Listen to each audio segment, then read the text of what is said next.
அனைவருக்கும் வணக்கம். கடகராசிக்காரர்களுக்கு சூரிய கிரகணம் நடைபெறக்கூடிய வேளையில் சூரிய கிரகணம் அன்று சூரியன் வலுவிழக்கும் தருணமாக பார்க்கப்படுகிறது. அதிலும் குறிப்பாக ராசியின் அதிபதியான சந்திரனுக்கு நட்பு கிரகமாக இருப்பவர்தான் சூரியன். அவர் வலுவிழக்கும் தருணமாக இருப்பதால் அதிக கவனத்துடன் இருக்க வேண்டும். எளிய பரிகாரத்தின் மூலம் வளமான வாழ்க்கையை உருவாக்கி கொள்வதற்கான நல்ல வாய்ப்பு அமைவதோடு மட்டுமல்லாது வீட்டில் உள்ள இந்த 4 பொருட்கள் போதும் வளமான வாழ்க்கையை அமைத்து கொள்ள முடியும் என்று சொல்லக்கூடிய வகையில் எந்தெந்த விஷயங்கள் அமைந்துள்ளன என்பதை சற்று விரிவாக பார்க்கலாம். பொதுவாக சூரிய கிரகணம் சந்திர கிரகணம் என்பது சூரியனை பழிவாங்கும் நிகழ்வாகவும் சந்திரனை பழிவாங்கும் நிகழ்வாகவும் பார்க்கப்படுகிறது. நிழல் கிரகமான ராகு கேதுவின் பழிவாங்கல், சாயா கிரகமான நிழல் கிரகமான ராகு கேதுவின் பழிவாங்கல் நிகழ்வாக பார்க்கப்படுகிறது. கிரகணத்தின் போது இறைவனினுடைய ஆற்றலுமே குறையும் ஒரு தருணமாக பார்க்கப்படுகிறது. எனவேதான் அந்த நேரங்களில் சற்று கூடுதல் கவனத்துடன் இருப்பது நல்லது. பொதுவாக கிரகணம் என்ன என்று பார்க்கும்போது சூரிய கிரகணம் என்பது சூரியன், சந்திரன், பூமி ஆகிய மூன்றும் ஒரே நேர்கோட்டில் வரும்போது சந்திரனின் நிழல் பூமியின் மீது விழுவது சூரிய கிரகணம் என்று அழைக்கப்படுகிறது. உண்மையில் பார்க்க போனோம் என்றால் சூரியனினுடைய ஆற்றல் நேரடியாக பூமியை வந்து அடையாமல் தடை செய்யும் ஒரு அமைப்பாக பார்க்கப்படுகிறது. நடுவில் சந்திரன் வந்து சூரிய ஒளியை பூமிக்கு நேரடியாக வரவிடாமல் தடுக்கும் ஒரு அமைப்பாக பார்க்கப்படுகிறது. எனவேதான் பூமிக்கு சந்திரனின் ஆற்றல் கிடைக்காததால் சூரியன் ஆற்றல் முழுமையாக கிடைக்காத அமைப்பை சந்திரன் ஏற்படுத்துகிறார். எனவேதான் சூரியன் வலுவிழக்கும் தருணமாக பார்க்கப்படுகிறது. உண்மையில் சூரியன் வலுவிழக்கிறாரா என்றால் நிச்சயமாக இல்லை. பூமிக்கு சூரியனுடைய ஆற்றல் கிடைக்காமல் இருப்பதுதான் சூரிய கிரகணம் என்று அழைக்கப்படுகிறது. இந்த வருடம் 21ஆம் தேதி இரவு 11 மணிக்கு துவங்கக்கூடிய சூரிய கிரகணம் நள்ளிரவு 3:30 மணி வரை நீடிக்கிறது. இந்த நேரங்களில் அதிக கவனத்துடன் இருப்பது நல்லதாக அமையும். என்ன செய்ய வேண்டும், என்ன செய்யக்கூடாது என்பதையும் விரிவாக பார்க்கலாம். அதேபோன்று சந்திர கிரகணம் என்று அழைக்கப்படுவது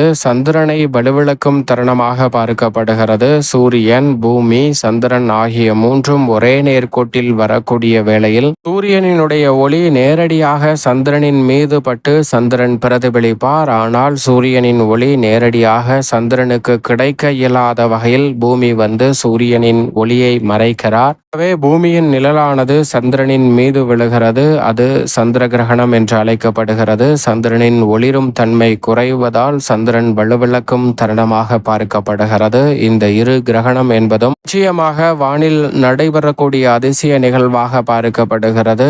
யதார்த்தமாக வருடத்தில் 2 முறை சூரிய கிரகணமும் சந்திர கிரகணமும் நடைபெறுகிறது.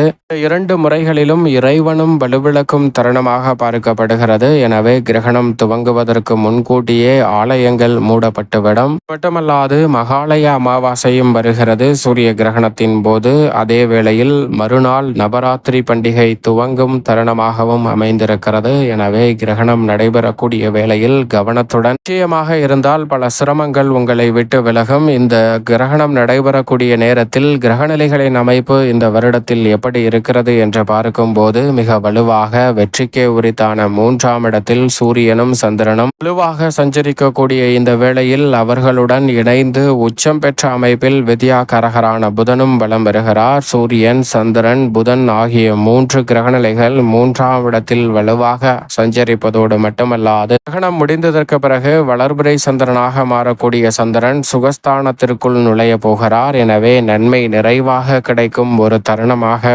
உறுதியாகவே இந்த வேளை அமைய போகிறது. 2ஆம் இடமாகிய சுகஸ்தானத்தில் மோட்சக்காரகரான கேது வீற்றிருக்கக்கூடிய வேளையில் மிகவும் வலுவாக இந்த தருணத்தில் அபரிவிதமான மாற்றத்தை ஏற்படுத்தி கொடுக்கக்கூடிய வகையில் அவருடன் இணைந்து சுக்கிரனும் பலம் வருகிறார். அஷ்டமத்தில் ராகு இருக்கிறார். ராகு கேது சாதகமற்ற அமைப்பில் இருப்பதால் கூடுதல் கவனம் கடகராசிக்காரர்களுக்கு நிச்சயம் தேவை. 9ஆம் இடமான பாக்கியஸ்தானத்தில் வக்ரம் பெற்றிருக்கிறார் சனி. விரயஸ்தானமாகிய 12ஆம் இடத்தில் ராசியின் ராஜ யோகாதிபதியான குரு வலுவாக வலம் வருகிறார். எனவே கூடுதல் கவனத்துடன் இருந்தால் பல சிரமங்களை தவிர்த்து முன்னேற்றத்தையும் நன்மையையும் நிறைவாக சந்திக்கும் வேலையாக அமையும். அமையும். அது மட்டுமல்லாது வேளையில் மங்களக்காரகன் பூமிக்காரகன் என்று அழைக்கக்கூடிய செவ்வாயை பொறுத்த வரைக்கும் சுகஸ்தானமாகிய 4 வலம் வந்து கொண்டிருக்கிறார். இப்படி நவகிரகம் என்று சொல்லக்கூடிய 9 கிரகநிலைகளின் அமைப்பும் இருக்கக்கூடிய வேளையில் கடகராசிக்காரர்கள் இந்தந்த விஷயங்களை சரியாக செய்ய வேண்டும், செய்யக்கூடாது என்பதை உணர்ந்து செயல்பட்டால் தங்களுடைய வாழ்வில் நிறைந்த நன்மை கிடைக்கும். கிரகணம் நடைபெறும் போது உறுதியாக என்ன செய்யலாம் என்றால், நிச்சயமாக ஆலயங்கள் பூட்டப்பட்டிருக்கும். எனவே வீட்டில் இருப்பதே சால சிறந்த ஒரு அமைப்பாக பார்க்கப்படுகிறது. வீட்டில் அமைதியாக அமர்ந்து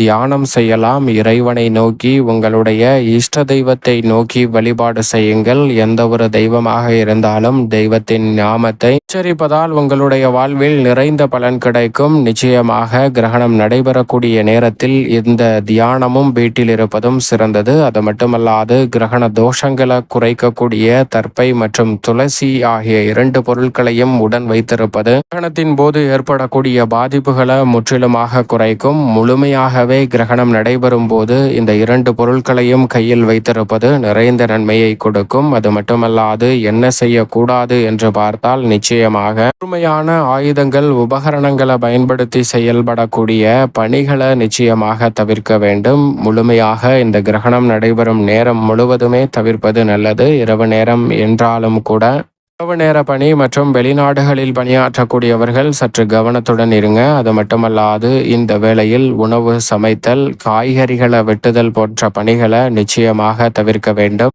பல்வேறு வகையான சமையல் ரீதியான பணிகள் எதையும் நிச்சயமாக கட்டாயமாக மேற்கொள்ளக்கூடாது. பயணங்கள் மேற்கொள்வதை தவிர்க்க வேண்டும். அந்த நேரத்தில் பயணங்களை துவங்குவதை அறவே தவிர்ப்பது நல்லது. ஒருவேளை முக்கியமான பயணம் வெளியே சென்றாக வேண்டும் என்றால் கிரகண தோஷத்தை குறைக்கக்கூடிய வகையில் தர்ப்பை மற்றும் துளசியை உடன் எடுத்து சொல்லுங்கள். கிரகண பாதிப்புகள் சற்று குறைவதற்கான சந்தர்ப்பம் கிடைக்கும். அது மட்டுமல்லாது நிச்சயமாக கிரகணம் நடைபெறக்கூடிய வேலை என்பது சற்று சாதகமற்ற சூழலை உருவாக்கலாம். எனவே சுப நிகழ்வுகள், சுப காரிய பேச்சுகள் போன்றவற்றை நிச்சயமாக தவிர்ப்பது நல்லதாக அமையும். தூங்காமல் இருந்து தானம் செய்வது நல்லது.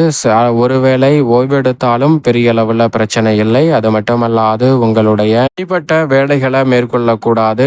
வெட்டுதல், முடி வெட்டுதல், முடி சீவுதல் போன்றவற்றை நிச்சயமாக மேற்கொள்ளக்கூடாது. பல் துவக்குதல் போன்ற காரியங்களையும் இந்த வேளையில் மேற்கொள்வதை அறவே தவிர்ப்பது நல்லதாக அமையும். அதைவிட மிக குறிப்பாக வெளியில் சுற்றுவதை நிச்சயமாக தவிர்ப்பதை நிறைந்த நன்மையை கொடுக்கும். குறிப்பாக இந்த வேளையில் சூரிய கிரகணத்தை வெறும் கண்களால் பார்ப்பதையும் தவிர்ப்பது நல்லது. சந்திர கிரகணத்தை வெறும் கண்களால் பார்க்கலாம். ஆனால் சூரிய கிரகணத்தை பார்ப்பதால் கண்களுக்கு பாதிப்பு ஏற்படும். எனவே சூரிய கிரகணத்தை பார்ப்பதை நிச்சயமாக தவிர்த்திடுங்க.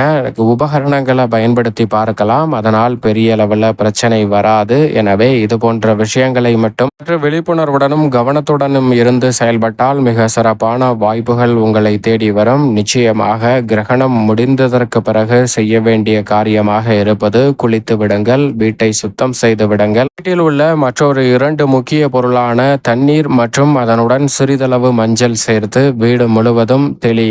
சுத்தம் செய்ததற்கு பிறகு வீட்டு முழுவதும் தெளிப்பதன் மூலமாக கிரகண தோஷங்கள் அனைத்தும் நீங்கி உங்களுடைய வாழ்வில் மிக சிறப்பான வளர்ச்சியும் முன்னேற்ற வாய்ப்பும் அபரிவிதமாக உங்களை தேடி வருவதற்கான முதன்மையான அதிர்ஷ்ட யோகத்தை அள்ளி கொடுக்கும். எனவே தவறவிடாமல் இந்த தருணத்தை பயன்படுத்திக் கொள்வது உறுதியாகவே உங்களுடைய வாழ்வில் நிறைந்த நன்மையையும் முன்னேற்றத்தையும் ஏற்படுத்தி கொடுக்கும். இந்த 4 பொருட்கள் மட்டும் போதும் உங்களுடைய வாழ்வில் எளிய பரிகாரமாக அமைவதோடு மட்டுமல்லாது கிரகண தோஷங்களை நீக்கி நிறைந்த வளமான வாழ்வை சூரிய கிரகணத்திற்கு பிறகு பெறக்கூடிய வகையில் பல நல்ல வாய்ப்புகள் உங்களை தேடி உறுதியாகவே வரும்.